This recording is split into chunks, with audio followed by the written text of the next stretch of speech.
પાટણમાં ચૌધરી સમાજના યુવાનો દ્વારા વડીલ વંદના કાર્યક્રમ અંતર્ગત 270 વડીલોને ટ્રેન મારફતે હરિદ્વારની યાત્રા કરાવવામાં આવી। આ સાથે હરિદ્વારમાં 5 દિવસીય કથાનું પણ આયોજન કરાયું, જેમાં પ્રખર પ્રવક્તા બટુક બાપુએ કથાનું રસપાન કરાવ્યું। યાત્રા દરમિયાન વડીલોએ ગંગા નદીમાં સ્નાન કરી આધ્યાત્મિક આનંદ અને ધન્યતા અનુભવી। સમગ્ર કાર્યક્રમમાં સમાજના યુવાનોની ભારે મહેનત અને સેવાભાવ જોવા મળ્યો।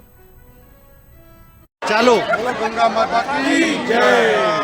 અમારા સમાજના વડીલો પાટણ વજના 24 મંગલના એ લોકોની ઈચ્છા હતી કે આપણે હરિદ્વાર દર્શન કરવા છે। અધિક માસ પૂરો થતા જ અમે સોમવતી અમાસના દિવસે યાત્રા લઈને નીકળેલા અને આજે બુધવારના દિવસે એટલે કથાનો પ્રારંભ કર્યો, પોથી યાત્રાનું આયોજન કર્યું અને અત્યારે અમે હરકીપુરી મુખ્ય ઘાટ ઉપર ઊભા છીએ।